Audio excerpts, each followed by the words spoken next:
IT job కోసం చూస్తున్నారా? ఐటీలో కెరియర్ బిల్డ్ చూసుకోవాలనుకుంటున్నారా? అయితే సమాధానం కోడింగ్ ట్యూటర్. నమస్కారం, మీరు చూస్తుంది ఐ డ్రీమ్. నేను మీ కీర్తి. ఉదయ్ కిరణ్ 80s 90s కిడ్స్కి అయితే ఒక హార్ట్ థ్రాబ్ అని చెప్పొచ్చు.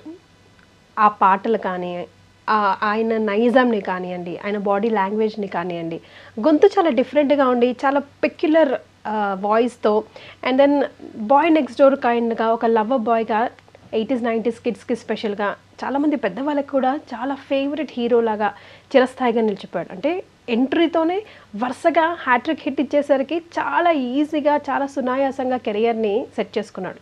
తర్వాత ఏం జరిగిందో తెలీదు. ఒకానొక రోజు ఉదయ్ కిరణ్ సూసైడ్ చేసుకున్నాడు అన్న న్యూస్ వైరల్ అయిపోయింది. నిజంగా అప్పటికి ఇప్పటికీ కూడా ఫ్రెష్గానే ఆ బాధ అలా ఉండిపోతుంది. స్పెషల్గా 80s 90s కిడ్స్ నేను కూడా బాగా కనెక్ట్ అయి ఉన్నాను. చాలా ఇంటర్వ్యూస్ కూడా తీసుకున్నాను నేను ఉదయ్ కిరణ్ది. నా కాలేజ్ ఫ్రెండ్స్ అందరూ వచ్చి ఈరోజు నేను ఉదయ్ కిరణ్ షూట్ చేస్తున్నాను అనగానే ఆయనతో పిక్చర్స్ తీసుకున్న సందర్భాలు నాకు ఒకళ్ళగా గుర్తున్నాయి. అయితే ఈరోజు ఎందుకు గుర్తు చేసుకుంటున్నాం మళ్ళీ అని అంటే, February 14th వ్యాలంటైన్స్ డే సందర్భంగా మనసంతా నువ్వే సినిమా రిలీజ్ అయింది కదండి. అందుకే ఒక్కసారిగా మళ్ళా ఉదయ్ అందరి నోళ్ళలో నానుతా ఉన్నారు. ఆ రోజు ఏం జరిగింది అసలు? ఎందుకు ఉదయ్ కిరణ్ సూసైడ్ చేసుకోవాల్సి వచ్చింది? ఎలాంటి సందర్భాలు ప్రేరేపించాయి ఆయన్ని ఆ డెసిషన్ తీసుకోవడానికి? పర్సనల్ కారణమా, ఫ్యామిలీ కారణమా, ఆయన జాతకం కారణమా? ఈ విషయాలు మనకి తెలియజేయడానికి ప్రముఖ ఆస్ట్రాలజర్ బ్రహ్మశ్రీ నందిబట్ల శ్రీహరి శర్మ గురుగారు ఉన్నారు. నమస్తే గురుగారు. వాగర్థావివ సంపృక్తౌ వాగర్థ ప్రతిపత్తయే జగతః పితరౌ వందే పార్వతీ పరమేశ్వరౌ ఆదిత్యాయ చ సోమాయ మంగళాయ బుధాయ చ గురుశుక్ర శనిభ్యశ్చ రాహవే కేతవే నమః. శృంగేరి జగద్గురు పీఠాధిపతులకి, కంచి పీఠాధిపతులకి నమస్కారములు తెలియచేసుకుంటూ కార్యక్రమాన్ని ప్రారంభిద్దాం. గురుగారు, ముందుగా నా రిక్వెస్ట్ని యాక్సెప్ట్ చేసి ఉదయ్ కిరణ్కి సంబంధించిన ఈ టాపిక్ మాట్లాడడానికి మీరు యాక్సెప్ట్ చేసినందుకు థ్యాంక్ యూ సో మచ్ గురుగారు. ఎందుకంటే ఇందాక నేను ఇంట్రడక్షన్లో చెప్పినట్టుగా 80s to 90s కిడ్స్కి ఒక హార్ట్ థ్రాబ్గా, ఒక boy next door kind of a గాయగా, అంటే ఒక కళల రాజుగా, పెళ్ళంటూ చేసుకుంటే ఉదయ్ కిరణ్ లాంటి వ్యక్తిని చేసుకోవాలి అన్న విధంగా మనసులో సుస్థిర స్థానాన్ని చెరగని ముద్రను వేసుకున్నాడు. అలా సడన్గా తన ఎందుకు ఆ డెసిషన్ తీసుకున్నాడు? ఆ 5 నిమిషాలు, ఆ ఒక్క గంట సేపు ఆగిపోయి ఉంటే బాగుండేదే, మళ్ళీ కెరియర్ రీస్టార్ట్ అయ్యేది కదా, లేదంటే వేరే లైఫ్ ఏదైనా రీస్టార్ట్ చేసి ఉండొచ్చు కదా అని ఎప్పటికీ అనిపిస్తూ ఉంటుంది గురుగారు. మనసంతా నువ్వే సినిమా రిలీజ్ అవ్వడంతో మళ్ళీ ఒకసారి అందరి గుండెల్లో నిండిపోయి ఉన్నాడు. ఎందుకు గురుజీ అలా చేయాల్సి వచ్చిందంటారు? ఫ్యామిలీ రీజన్ కారణం అంటారా? లేకపోతే జాతకం అయింది అలాగే ఉంది, వాళ్ళ ఫ్యామిలీ జాతకం అలాగే ఉంది, అందుకే అట్లా జరుగుతూ వస్తుంది అని అంటూ ఉంటారు. తను అది తెలుసుకోలేకపోయాడా? పరిహారాలు ఏం చేసుకోలేకపోయారా? అసలు దీన్ని ఎలా చూడొచ్చు అంటారు ఈ హోల్ సినారియోని? మీరే కాదమ్మా, నేను కూడా ఉదయ్ కిరణ్కి ఒకనొక సందర్భంలో బాగా సినిమాలు కనెక్ట్ అయినటువంటి వాడిని. ఎందుకంటే 80s 90s కిడ్స్లలో పుట్టినటువంటి వాళ్ళందరికీ కూడా ఒక లవర్ బాయ్ అంటే, అతన్ని చూస్తే మన ఇంటి పక్కింటి కూరాడు, మన ఇంట్లో ఉండే వ్యక్తి, మనకు బాగా అటాచ్మెంట్ ఉండే వ్యక్తిగా అతని హావభావం కానీ, సినిమాల్లో కూడా బయట కూడా అంతే హంబుల్గా ఉండేటువంటి వ్యక్తి, లవబుల్, ఎక్కడ కూడా ఈగో అనేటువంటిది చూపించుకోకుండా డిప్లొమాటిక్గా ఉండడం అని కాకుండా కామన్ మ్యాన్గా ఉండేటువంటి వ్యక్తిగా కనిపించాడు. అతను ఉన్నతమైన స్థానానికి ఇప్పుడు మనం చెప్పుకునే హీరోలు, గొప్ప స్టార్లు పొందినటువంటిది అతను మొట్టమొదటి 3 సినిమాలకే పొందాడు. ఎంతో గొప్పదైనటువంటి ఉన్నత స్థానానికి చేరుకొని కోట్ల మంది హృదయాలు గెలుచుకున్నటువంటి వ్యక్తి, అంతే ఎగిసినటువంటి వ్యక్తి అంతే అధపాతాళానికి పడిపోయి సూసైడ్ చేసుకున్నాడు. ఇదంతా మనకు పరిస్థితులు మనకు అనవసరం, ఏ పరిస్థితులు ఎందుకు వచ్చాయి మనకు అనవసరం, కానీ ఆ పరిస్థితులకి రావడానికి గల కారణం ఏ వ్యక్తికైనా కానీ తన యొక్క జన్మించిన సమయము, నక్షత్రము, తేదీ, ప్రదేశాన్ని బట్టి నిర్ధారించబడి ఉంటుంది. అంతేనమ్మా గురుగారు. శివాజ్ఞ లేనిది చీమైనా కుట్టదంటారే, ఆ పరమేశ్వరుడికి అంత కనికారం రాకపోయిందా గురు? ఎందుకనంటే ఎన్నో సందర్భాల్లో అతనికి ఆ యొక్క ఇబ్బందుల నుంచి బయటపడే అవకాశాలు కూడా కలిగింపబడ్డాయి, ప్రకృతి కలగచేసింది, కానీ దాన్ని తెలుసుకోలేకపోయారు. ఎందుకు చెప్తానమ్మా, ఎందుకనంటే ఎందుకు జాతకమే ప్రధానము అనేటువంటి విషయానికి వస్తే, ఇప్పుడు మనం ఏ ప్రయత్నం చేసినా ఒక స్థానంలో నిలబడడానికి, ఆ స్థానాన్ని కాపాడుకోవడానికి మనిషి తాను ఆత్మవిశ్వాసంతో నిరంతరం పనిచేస్తూ వచ్చేటువంటి అడ్డంకుల్ని తాను ప్రయత్నం చేస్తూ దైవ అనుగ్రహాన్ని పొందేతూ దైవానుగ్రహం ద్వారా ప్రతిబంధకాలని తగ్గించుకోవడం, ఇది ప్రతి మానవుడు, రాజులు సైతం చేసినటువంటిది. యుగ యుగాల నుంచి శ్రీరాముడైనా కృష్ణుడైనా అదే చేశారు. ఇతని జాతకాన్ని తీసుకుందామమ్మా. ఎందుకు ఈ విధంగా కలిగింది? అతని జాతకంలో ఉన్నటువంటి కొన్ని దోష ప్రభావాలు, వ్యక్తిగత దోషము, అలాగే కుటుంబపరమైన దోషములు ఇవి రెండు వెంటాడడం వల్ల అతను ఆ స్థాయికి దిగజారిపోయాడు. అతను పుట్టినటువంటిది 26 జూన్ 1980. ఆ సమయానికి ఆ సంబంధించినటువంటిది చూసినట్లయితే వృశ్చిక రాశి, అనురాధ నక్షత్రం 4వ పాదం. వీక్షించేటువంటి ఐ డ్రీమ్ ప్రేక్షకులు ఇక్కడ చాలా కీ పాయింట్ జాగ్రత్తగా వినండి. చాలామంది ఒక రాశిలో పుట్టినటువంటి వాళ్ళు సంబంధించి ఫలితాలు చూసుకుంటుంటారు. ఆ రాశిలో కొన్ని కోట్ల మంది పుడతారు, అందరికీ ఒకే రకంగా ఉంటుందా? ఉండదు కదా. ఇదే బెస్ట్ ఎగ్జాంపుల్. ఉదయ్ కిరణ్ పుట్టినటువంటి రాశి నక్షత్రంలో మహానుభావుడు, నడిచే దైవమైనటువంటి చంద్రశేఖరేంద్ర స్వామి వారు, కంచిపీఠాధిపతుల వారు పుట్టారు. అదే నక్షత్రంలో ప్రపంచాన్ని శాసించబోతుంది, మన భారతదేశానికి నాయకత్వ పటిమగా ఉన్నటువంటి నరేంద్ర మోదీ గారు పుట్టారు. మరి అదే రాశి అదే నక్షత్రంలో పుడితే ఆ లక్షణాలన్నీ అందరికీ రావాలిగా. మరి ఎందుకు రాలేదు? ఎందుకు ఇలా సూసైడ్ చేసుకోవాల్సి వచ్చిందనంటే అతని జాతకంలో, వ్యక్తిగత జాతకం, నక్షత్రము రాశి ప్రభావితం చెయ్యదు, కొంతవరకే ప్రభావితం. జీవితాన్ని ప్రభావితం చేసేది అతను పుట్టినటువంటి డేటు, టైము, ప్లేస్ను బట్టి నిర్ధారించబడుతుంది, గ్రహాల యొక్క స్థితిగతులను బట్టి. ఇక అతను జన్మించినటువంటి నక్షత్రము అనురాధ, వృశ్చిక రాశి కదమ్మా. చంద్రుడు మనఃకారకుడైనటువంటి చంద్రుడు అంటే మన మనస్సు. మనం ఆనందంగా ఉండాలన్నా, సంతోషపడాలన్నా, దుఃఖపడాలన్నా, కష్టపడాలన్నా, బాధల్ని భరించగలగాలన్నా మన మనస్సే, ఎమోషన్స్, మన మనస్సే ప్రధానం. అట్టి మనస్సు బలహీనమైపోయింది. బలహీనుడైనటువంటి చంద్రుడు ఉండగా జన్మించాడు. అది అక్కడ ఒకటి పాయింట్. తరువాత అతని యొక్క లగ్నాధిపతిపై అష్టమంలో పడ్డాడు. అష్టమం అనేసరికి కాన్ఫిడెన్షియల్, ప్రైవసీ, ఇంట్రావర్ట్. చాలామంది అతనితో ట్రావెల్ చేసిన కోస్టార్స్ చెప్పినటువంటి ఒకే మాట ఇంట్రావర్ట్. అంటే ఏది ఓపెన్గా చెప్పుకోలేకపోవడం, అస్సలు కాదు. అందుకనే తాను ఎంత బాధపడుతున్నా, ఎన్ని అవకాశాలు లేకపోయినా ఎప్పుడు కూడా బయటకు వచ్చి పబ్లిక్లో ఒక మీటింగ్లో కూడా నాకు ఈ బాధ ఉంది, నాకు ఇన్ని అవకాశాలు తగ్గిపోయినాయి, ఎక్కడైనా ఒక మాట అనగలిగాడు. చాలా క్లోజ్ అయినటువంటి వాళ్ళతో తను షేర్ చేసుకున్నాడు. ఆ మాత్రం షేర్ చేసుకోకపోతే మానవులు కాం కదా. కాకపోతే ఓపెన్ అప్ కాలేకపోవడం, దాంతోపాటుగా ఎమోషన్స్కి కారకుడైనటువంటి చంద్రుడు వీక్షణ లగ్నాధిపతి మీద ఉండడం, లగ్నాధిపతి అష్టమంలో ఉండడం, కాబట్టి ఎంతసేపటికి ఆ బాధనంతా తనలో తాను పడ్డాడు తప్ప ఎక్కడా ఓపెన్ కాలేకపోవడం. అంతకు మించినటువంటిది కారకో భావనాశాయ, పితృకారకుడైనటువంటి రవి పితృస్థానంలో ఉండడం దోషం. అందుకనే అతని తండ్రి, అంటే అతను చనిపోయడానికి ముందు, ఏంటి ఉదయ్ కిరణ్ చనిపోవడానికంటే ముందు, అంటే ఆ రోజున తండ్రి చెప్పినటువంటి మాట, నాకు నా అబ్బాయికి ఏం జరిగిందో నాకేం విషయాలు తెలియవు, నాకు నా అబ్బాయికి మాట లేకుండా 6 సంవత్సరాల పాటు దూరంగా ఉంటున్నాం అనే మాట అన్నాడు. సాధారణమైనటువంటి తండ్రి ప్రేమ దక్కింది, అందుకనే ప్రోత్సహించాడు, సినిమాల్లోకి వచ్చాడు. కానీ మనమందరం పొందినటువంటి అసలైన తండ్రి ప్రేమ ఆప్యాయతని పొందలేకపోయాడు. అంతేకాకుండా పిశాచ నక్షత్రముగా సూచించబడే నక్షత్రములో పితృకారకుడైనటువంటి రవి స్థితి పొంది ఉండడం పిశాచ యోగాన్ని సూచిస్తుంది. అందువల్ల ఆ దోష ప్రభావము, ఇవి అతని వ్యక్తిగత జాతకంలో గ్లాన్స్గా మనం చెప్పగలిగేటువంటిది. కానీ కుటుంబపరమైనటువంటి దోషం అంటూ ఒకటి ఉందమ్మా. అదే పంచశాపాలు, ప్రేత దోషము అని అంటారు. ఈ పంచశాపాలు అని అంటే ఏంటి? స్త్రీ శాపము, గురుశాపము, దైవశాపము, సర్పశాపము, పితృశాపము. వీటన్నిటినీ కలిపి పంచశాపాలు లేదా ప్రేత దోషము, ప్రేత శాపము అని అంటారు. ఈ యొక్క శాప ప్రభావం అతని కుటుంబంలో ఉంది. ఇది తెలుసుకోలేకపోవడం అతని యొక్క ఇబ్బందులకి కారణమైంది. మనం ఎలా చెప్పగలం గురుగారు ఈ దోషం ఉంది అని? జాతకంలో ఉన్నప్పుడు గ్రహాల యొక్క స్థితిగతులను బట్టి చెప్పవచ్చు. కొన్ని సంబంధించినటువంటి ఇంట్లో జరిగిన ఇన్సిడెంట్స్ని బట్టి చెప్పవచ్చు. ఉదయ్ కిరణ్ జాతకం చూసామనుకోండమ్మా, అతని జాతకం పక్కకు పెట్టి కుటుంబంలో జరిగినటువంటి ఇన్సిడెంట్స్ చూద్దాం. అతని అన్న రామ్ ప్రసాద్ రాంబాబు, అతను అంటే ఉదయ్ కిరణ్ 9 ఏళ్ళు ఉన్నప్పుడు అతనికి 21 ఏళ్ళు. అతను గొప్ప మెరిట్ స్టూడెంట్, ఆల్ ఇండియాలో 13th rank medical student. Medicine చదువుతూ ఉన్నప్పుడు నాకు ఈ లోకము నాకు సరిపడదు, నేను ఈ లోకంలో ఉండే వ్యక్తిని కాను, నాకు తగ్గ ప్రపంచం ఇది కాదు అని చెప్పి అతనేదో బాధలు పడ్డాడు చదివే సమయంలో, సూసైడ్ చేసుకున్నాడు. అప్పుడే దానికి పరిహారం చేసుకుని ఉండాల్సిందే. చేసుకోలేకపోవడం వల్ల, అంటే ఒక దుర్మరణం, కుటుంబంలో కలిగినటువంటి దుర్మరణం మారుబలిని కోరుకుంటుంది.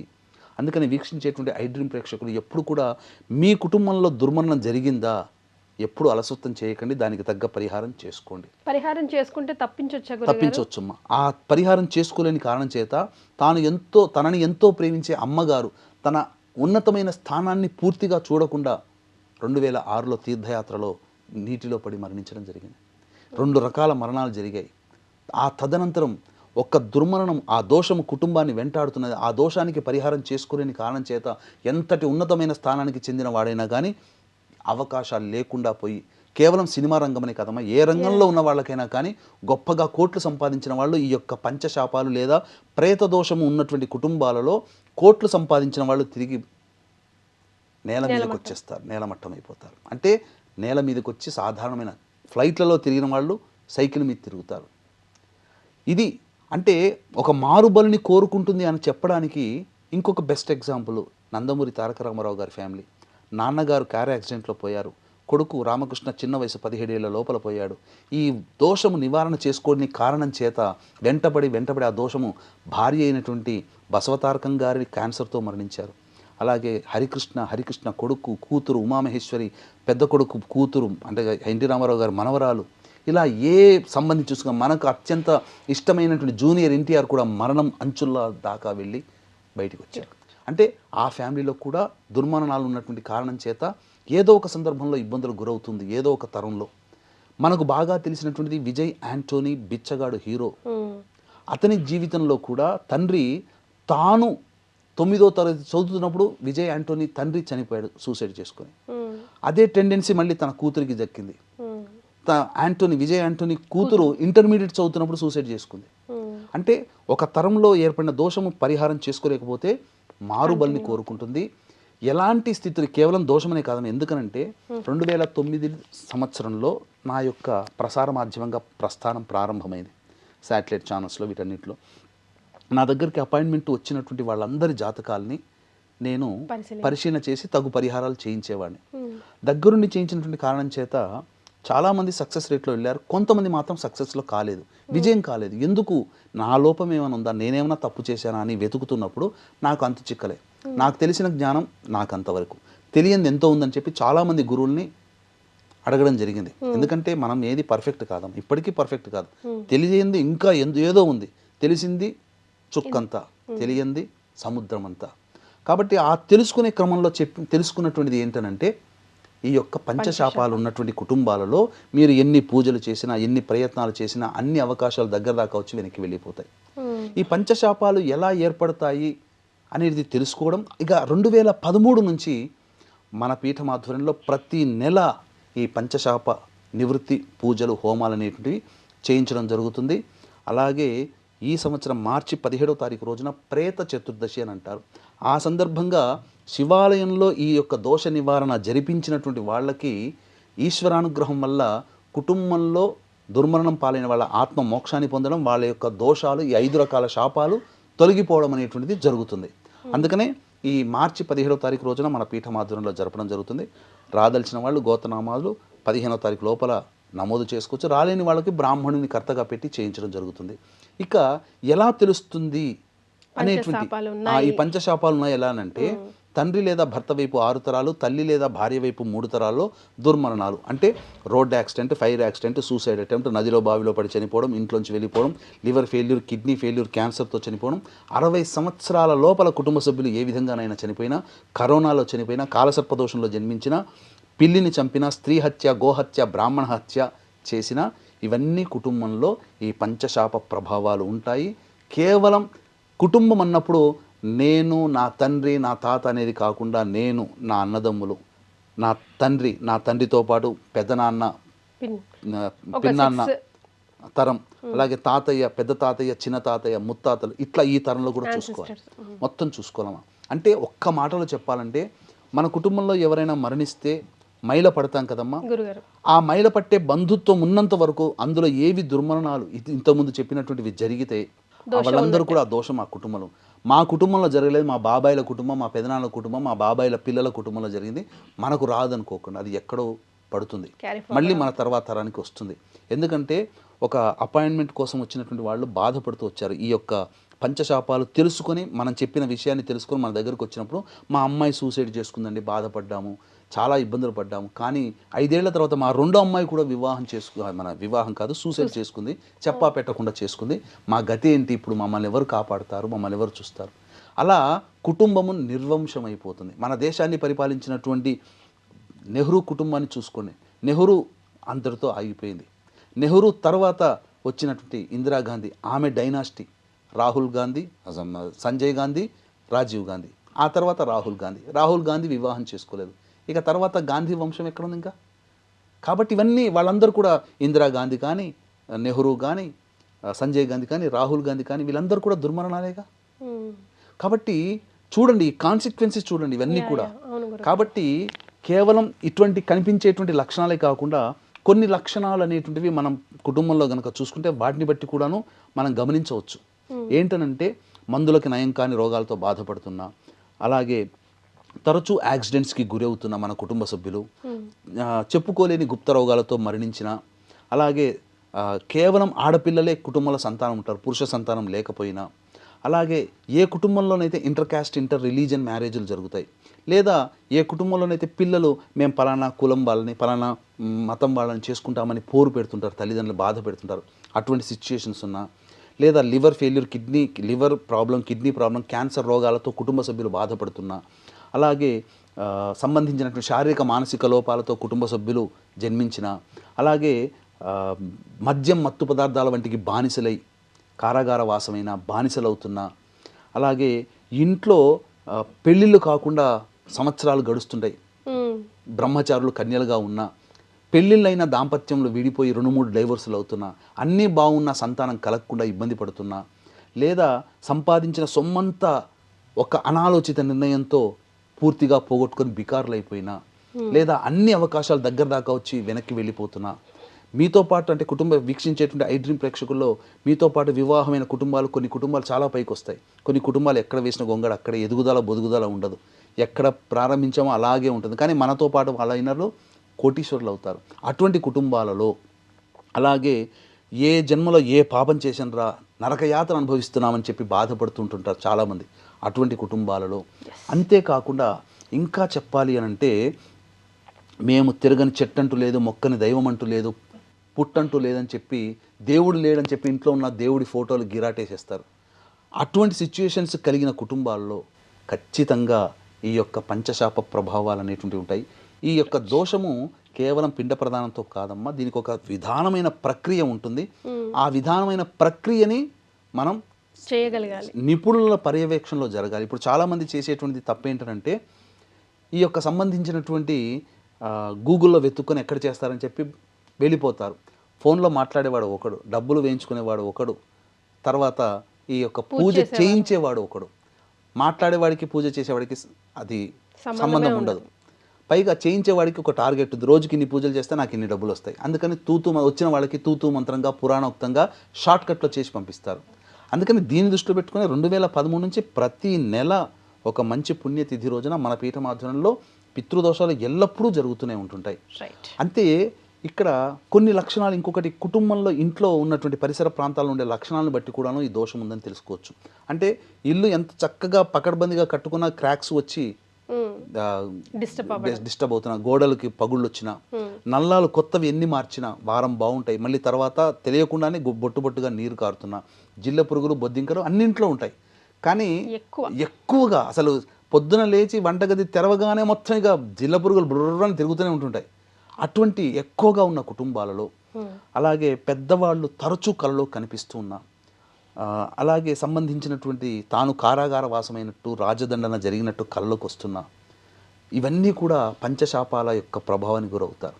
కాబట్టి వీక్షించేటువంటి ఐ డ్రీమ్ ప్రేక్షకులారా, ఎప్పుడు కూడా మంచి ఉన్న చోట చెడు ఉంటుంది, క్వాలిటీ ఉన్న చోట నకిలీ కూడా ఉంటుంది. నకిలీ వస్తువుల్ని మీరు నమ్మకండి. కాబట్టి సశాస్త్రీయంగా ప్రేక్షకులకు అందరికీ తెలుసు, ఈ పంచశాపాల నివృత్తికి ఎప్పుడు కూడా సశాస్త్రీయంగా మన పీఠమాధుర్యంలో జరుగుతుంది.